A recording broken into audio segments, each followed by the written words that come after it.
This story was shared on Reddit by user u/ishanG24 in the r/Indian teenagers community.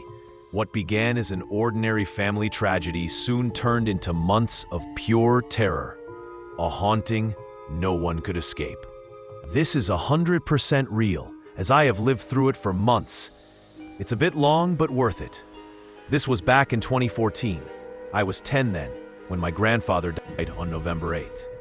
He and Grandma used to live with me and my mother. My father was not living with us that time due to work, but they shifted to another house.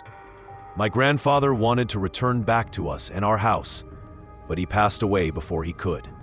His last wish was to live with us. The night before he died, we visited him in the hospital, and he was a bit senile in the end, and asked us when we were taking him along with us to our home. Every time we visited, he would ask this. Fast forward 2 months later, mid-Jan 2015, me and my mom, along with our maid, used to sleep late at night, around 2 to 3 a.m., after watching movies and hanging out with our mama and mommy and cousin. They lived 5 minutes near our house. We had lived in our apartment for 10 years before this incident. Suddenly, around the mid of Jan, every night, religiously, between 2:30 a.m. to 3 a.m., we would hear some crash near the kitchen. The kitchen was far from our room. This would sound as if some utensil or bowl from the kitchen had fallen. First few nights, we ignored. Then we thought it was rats, so we set up rat traps. We set the traps for a week and had killed all the rats in the house since the traps would be empty after a week. But the crashes never stopped. One night we heard the biggest and the loudest crash. This time my mom was sure someone broke in. She called the maid and told her to check if someone was there. The maid checked and said no one was there, and there was no utensil on the floor too. This spooked all three of us. Beginning of Feb 2015 now. The crashes happened every night. One night I vividly remember. I had gone to bed and turned off the lights in the room, but when we woke up that morning, the lights were on. The maid couldn't do it because we locked the room, and my mom didn't wake up in the night too. Anyways, moving on. I should mention all the windows in our house had grills all over it, and had like 2 door-type window panes with a latch in the middle. One night, the grills, a bit loose, started rattling ever so slightly. Note that in the 10 years that we lived there, the grills never rattled. They started rattling as if a strong breeze was vibrating it. The rattling wasn't that loud, but it was disturbing.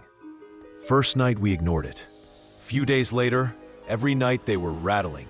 Our maid, who slept in a room all across the flat, came to our room saying she was scared as the grills in her room were vibrating and rattling too. This went on for some time, and the maid also slept in our room on the floor with her mattress.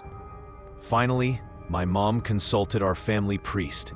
He was very accurate in his predictions, and he had accurately predicted the deaths of many family members.